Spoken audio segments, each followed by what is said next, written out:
de una relación también con lo privilegiado,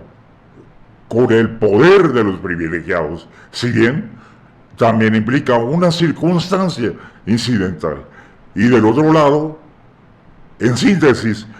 los que estaban en contra de ese privilegio, de esos lugares de honor, de ese clero también, que habría que recordar, nobleza, clero, y los que quedaban en el pueblo, los plebeyos, en el régimen anterior de la Edad Media, en la época medieval o en el feudalismo, ubicaríamos entonces como la clase de siervos, los plebeyos que servían a la nobleza monárquica, a el clero, que después de la revolución, sin embargo, habrían todavía de quedar. Hay que recordar que en algunos estados de Europa todavía persistieron algunas formas de nobleza. Todavía Inglaterra suena absurdo, ridículo, si hablamos en términos de un avance de democracia. Y aunque le pese, ¿a quién le pese? Inglaterra todavía mantiene a estas figuras de privilegio con reyes, príncipes. Y, en fin, todavía una clase que debería de haber desaparecido por completo. Entonces, tenemos ya en esta síntesis muy escueta, pero muy ilustrativa también, que desde la anécdota histórica ubicamos algo crucial, ahora sí, desde el punto de vista conceptual, en la derecha, y es los conceptos de el privilegio, los conceptos de un poder concentrado en una clase, entrecomilladamente, de honor, de una clase que pretendía mantener precisamente un clasismo y que de hecho se mantuvo, como podemos sostener algunos teóricos que indagamos realmente cómo es la modernidad, en la que sigue habiendo un fuerte clasismo y existe todavía una clase económica, social y política que heredó ese privilegio y ese afán de superioridad, ese afán de una clase entrecomilladamente de honor que tuviera mayores privilegios que todos los demás. Por supuesto, allí mismo aparece un desprecio desde ahí y desde siempre al pueblo. Un desprecio que está inclusive desde antes de este origen conceptual con estos términos. Es ahí donde en otro capítulo hablaremos desde el punto de vista teórico cómo en realidad existe una lucha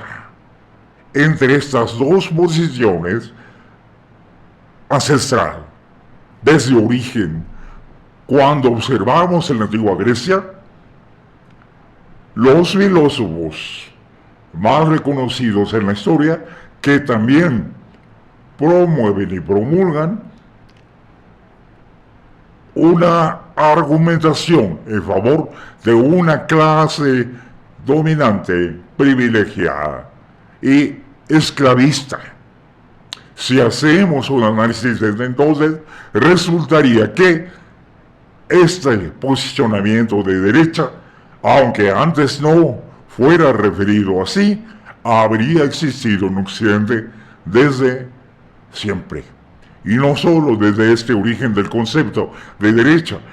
en la post-revolución de Francia, sino en toda la historia occidental, hasta que, claro, habría de ser puesta en tela de juicio con las revoluciones, con los pensadores de mayor vanguardia, acerca de romper con este privilegio, con esta clase de poder. Es ahí a donde encontramos ahora el otro referente. Si bien en esta anécdota aparentemente incidental,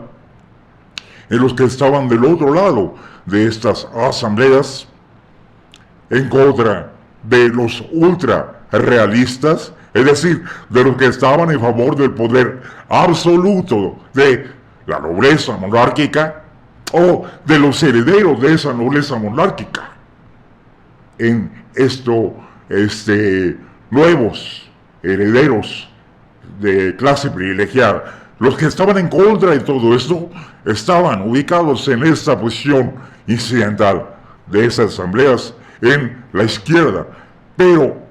en el fondo, de nuevo, en el fondo de ese posicionamiento circunstancial o aparentemente incidental, está también toda una historicidad en la lucha de los no privilegiados, en la lucha de los revolucionarios, pero no solamente en los revolucionarios de Francia, en los revolucionarios de esta tentativa por derrocar y guillotinar el poder de las monarquías europeas, sino desde la antigüedad esclavista, en la lucha de esta parte oprimida de la humanidad, que estaría buscando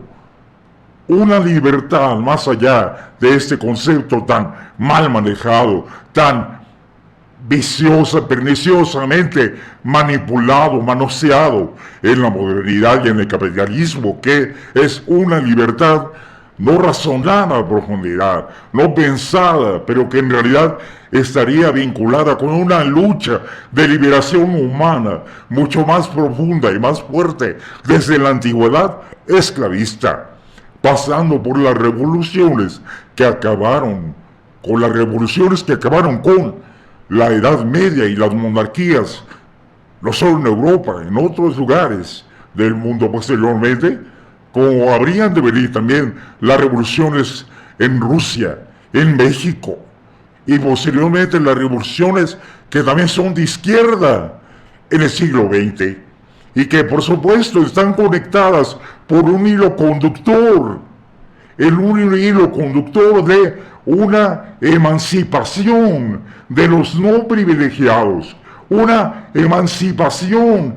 una rebeldía profunda por dejar de ser los oprimidos desde aquellos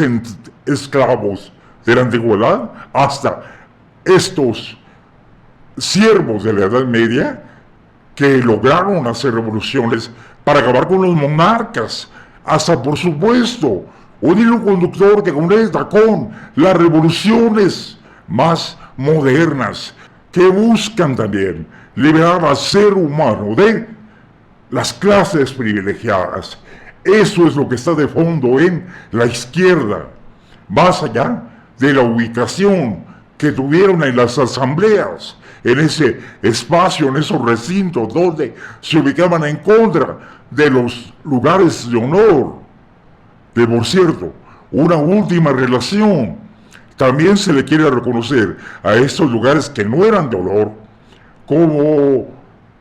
el tercer estamento. Estamento en posiciones de clase, por supuesto. Veamos cómo de fondo